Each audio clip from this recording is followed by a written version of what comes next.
Hello guys, welcome to our YouTube channel and the first podcast of ITM, that is Introduction to Microprocessor chapter 6 according to my book, and that is my memory interfacing. I hope you all are safe and fine. Basically this is an introduction of the memory interfacing. So let's start. There are large variety of memory devices like memory chip, floppy disk, magnetic tape, optical disc and tape, paper tape, punch card, etc. But for a microprocessor system, only the memory chip and floppy disks are popular, though costlier, reason being their compactness in size, high storage system capacity, speed in operation, simplicity in interfacing, and reliability in performance. The memory of microcomputer is the space where program and data are stored before execution and computation. During execution, the control section may store temporary information if there be any in the memory, which is the most effective part of a computer, and it is equivalent to thousands of registers. So there are two types of memory. Memory may be of two kinds, semiconductor or magnetic. The semiconductor memory is faster, economical, smaller in size and lighter. It consumes comparatively less power. The latest generation of computers uses semiconductor memories. A typical microcomputer has semiconductor of memory up to 65,536 memory location, each capable of storing 1 byte of information, but the memory size cannot be limited to 65,536 bytes since more expansion facilities are available. Magnetic memory, though cheaper, are slower as compared to semiconductor memories and used as the secondary memory of a computer for bulk storage of data and information.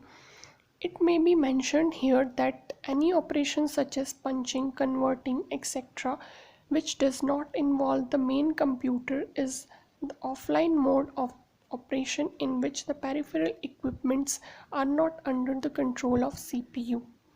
Cards to tape conversion using auxiliary equipment and similar other processing which take place independently of CPU are the offline processing. Similarly, a storage device not under control of CPU is the offline storage.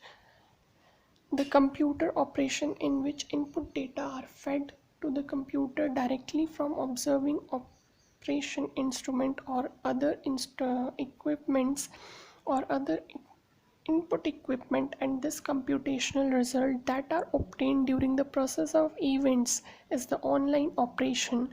In an online storage, the storage is controlled by the CPU of a computer. A magnetic disk directly connected with CPU, thereby increasing the memory capacity of the computer, is called online disk file. So let's have a look on semiconductor memories. The memory can be divided into two main categories, volatile and non-volatile. Volatile memory, as we all know, retain their data only as long as power remain on, whereas non-volatile memory retain its data even after the withdrawal of power. RAM, random access or read-write memory.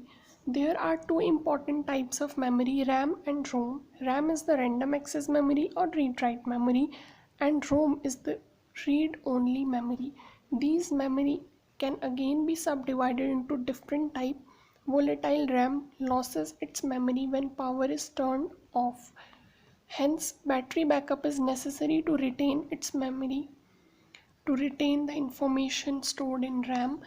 There are again two types of RAMs, static and dynamic. Static RAM remains active so long the power is on, but a dynamic RAM loses its contents in a very short time even if its power is on. Their memory cells are basically charged storage capacitor which drives transistors. The presence or absence of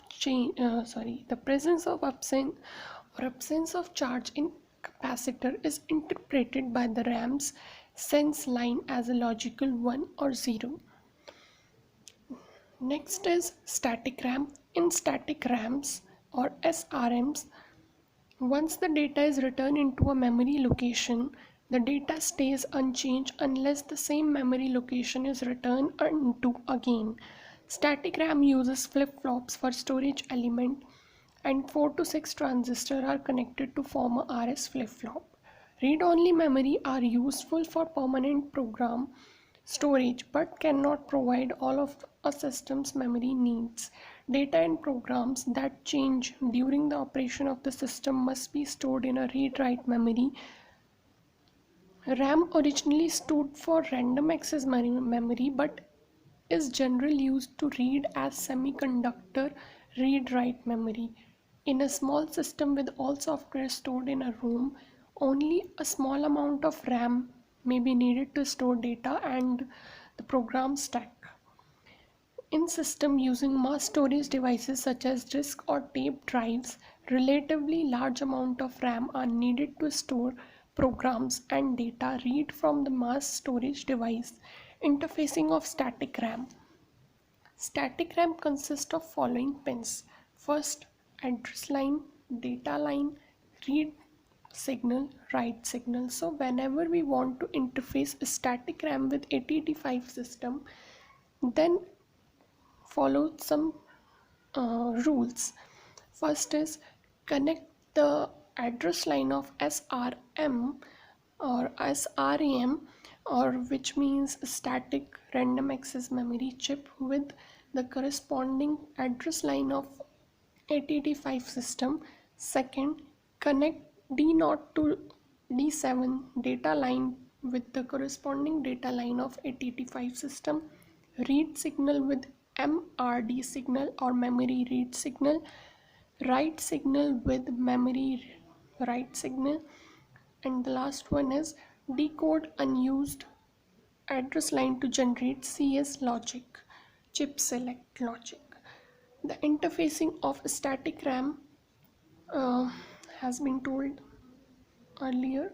Supposing its memory addressing space starting from 2000H, as it is organized as 8K into 8 RAM, it requires 13 line of address bus A0 to A12 to access the 8K byte within the chip, and A13 to A15 do not change for an address between 2000H to 3FFF.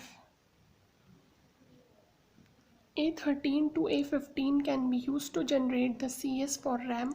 So whenever there will be an address between 2000H to 3FFH on the address lines of microprocessor, this particular RAM will become active. The read write operation of the RAM shall, however, be decided by the microprocessor control signal M or memory read and memory write. A low logic on MRD memory read indicate read operation, and low logic on M write indicates write operation. The MRD and MWR of a microprocessor are hence connected to read and write respectively of SRM, or which means static random access memory. So this is the basic introduction about memory interfacing. Stay tuned with me for the second and upcoming podcast. So thank you for listening it. Stay safe, stay healthy.